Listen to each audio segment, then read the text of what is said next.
Laura, um ótimo dia para você. E é o seguinte, gente, uma série de reportagens especiais publicadas pela agência pública destrincha como é que funciona o lobby no Congresso e órgãos regulatórios para aprovar a novela da comercialização de cigarros eletrônicos no Brasil. O lobby conta com um aliado improvável, que é a bancada do fumo. Laura, por que a bancada do fumo resolveu abraçar uma causa que, aparentemente, coloca a indústria do tabaco em perigo? Bom dia, pessoal. Muito obrigada por receber a gente mais uma vez aqui da agência pública. Então, essa foi uma das grandes perguntas que a gente fez e um dos pontos iniciais é: às vezes a gente separa os dispositivos eletrônicos para fumar dos cigarros tradicionais, como se um competisse com o outro. Ok, é verdade que eles podem competir ali pelos fumantes, mas hoje em dia os dois são vendidos pela indústria do tabaco. Então, para as empresas, eles não competem. Eles são, inclusive, uma nova fonte de lucro possível em um momento em que os cigarros são muito descredibilizados, porque sabemos que causam várias doenças, enfim. Então, acho que tem esse ponto inicial. O outro ponto é quem a bancada do fumo realmente representa, que também é uma questão que a gente levantou. Se a gente questiona esses parlamentares, eles falam: a gente representa os fumicultores, que são as pessoas que plantam tabaco, principalmente nos estados do sul do Brasil. Agora, quando a gente vai falar com pessoas que acompanham a atividade dessa bancada, elas já dizem outra coisa. Elas falam: olha, eles falam que é pelos fumicultores, mas na verdade eles estão falando pela indústria. Então eles defendem os interesses da indústria acima. Perguntando para eles assim, eles falam: olha, os fumicultores querem os dispositivos eletrônicos porque o tabaco pode ser uma fonte da extração da nicotina que vai abastecer os dispositivos. Ok, mas será que é somente por isso? É o que as pessoas que a gente entrevistou questionam, e elas falam que a defesa dos DEFs, que é uma siglazinha para esse termo, pela bancada do fumo, ela se dá porque, na avaliação deles, eles estão mais alinhados com a indústria do tabaco do que com os fumicultores. A questão que a gente traz, só para esclarecer, Laura, bem-vinda mais uma vez aqui, por que isso preocupa tanto? Por que vocês foram se debruçar sobre esse tema? Tem uma quantidade cada vez maior, a gente percebe quem circula pelas ruas nas grandes cidades, eu imagino que nas cidades também pequenas isso é forte, principalmente entre os jovens, As pessoas têm reparado isso nas baladas, nos bares e pela rua mesmo. Muita gente que usa enfim, o cigarro, eu chamo de cigarro eletrônico, mas chama VAP, como é que é? Vape, é o nome aí. Então, por que isso é tão sério? Quer dizer, afeta a saúde de maneira tão grave quanto o cigarro, mais grave do que o cigarro convencional? O que você pode explicar aqui para quem não conhece tão bem essa nova forma de consumir cigarro?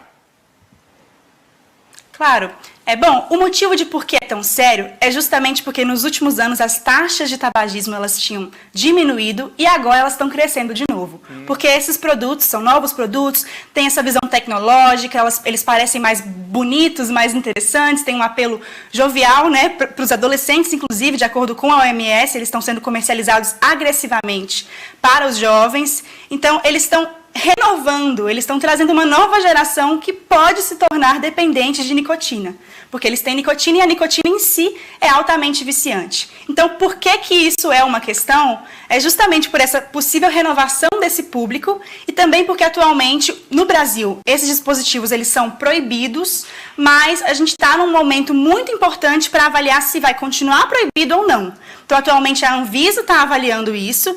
E aí, claro, quando tem um tema tão importante assim, que envolve tantas empresas, tantos interesses, é importante o jornalismo acompanhar. Então, a gente entrou nesse tema porque ele é atual e ele é urgente. Então, a Anvisa está com essa consulta pública agora aberta para ver o que a sociedade pensa.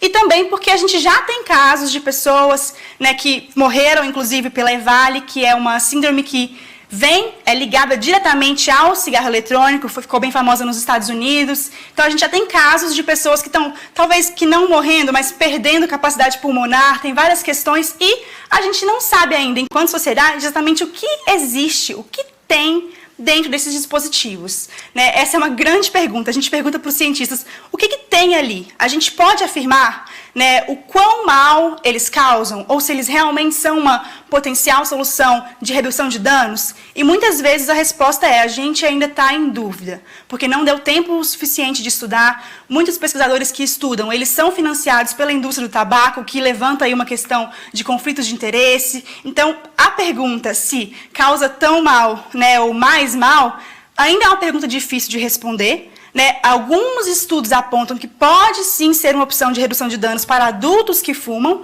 mas a gente vê que eles estão sendo comercializados para jovens e renovando aí essa geração, né? Mas também tem dúvidas sobre o quão efetivo realmente pode ser, porque a gente já tem tratamentos aprovados pelo SUS, medicamentos, enfim, que são medicamentos que atualmente eles têm, de acordo com alguns estudos, uma efetividade parecida com a desses dispositivos. Então, por que aprovar um novo dispositivo, né, com uma substância viciante que está conquistando os jovens como redução de danos, se a gente já tem um outro tratamento para isso? É uma das questões que a gente ouviu também.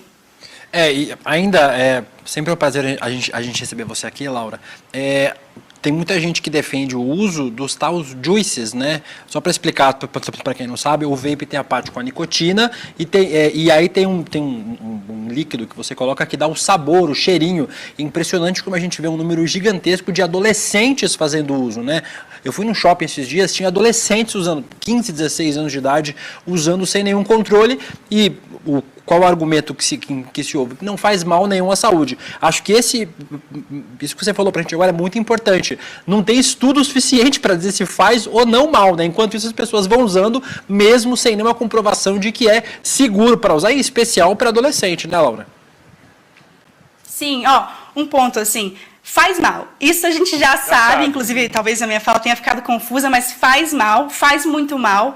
Inclusive, quando são comercializados, a própria indústria fala: esse não é um produto isento de riscos, porque não é. Nenhum produto com nicotina é um produto isento de riscos. Então, que faz mal a gente já sabe. O que a gente ainda não sabe com certeza é, em comparação com o cigarro, o quão mal faz, ou será que esses medicamentos poderiam ser uma alternativa? Que atualmente a indústria fala: já temos certeza que eles são muito melhores, e os especialistas de saúde pública falam: não, calma aí, a gente não sabe ainda o suficiente, a gente não sabe os efeitos a longo prazo, então a gente não pode vender um produto novo altamente viciante como uma alternativa de redução de riscos. Mesmo sem nicotina, e essa questão dos jovens é o que mais...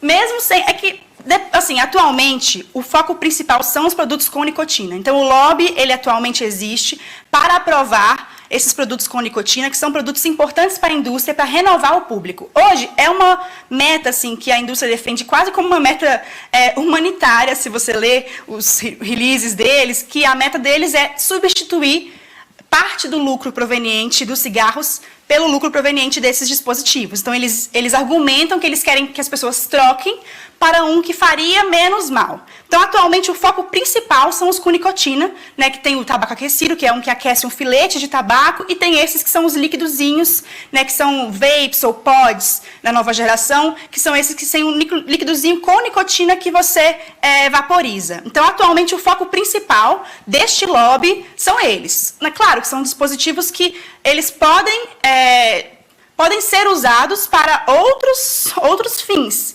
mas o foco da indústria tem sido com nicotina, por isso que eu falo um pouquinho mais dele no momento. Tá certo, Laura. Agora é o seguinte, com nicotina ou sem nicotina, faz mal do mesmo jeito. Pulmão agradece se você puder, enfim, deixar de lado isso aí. E o cheirinho engana muito, né? Acho que tem essa pegadinha de você achar, um cheirinho gostoso, lúdico, né? É inocente. Acho que quando tem a nicotina, vicia, né? Essa que é a questão também, né? Você transforma a pessoa num usuário que depois pode migrar, inclusive, para o cigarro normal, né? Sim. Porque tem a nicotina. Mas, de qualquer maneira, você injetar fumaça quente para dentro do pulmão nunca é legal com ou sem nicotina. Exatamente. Laura, obrigada, viu? Boa semana para você. Obrigado. Muito obrigada. Boa semana para todo mundo.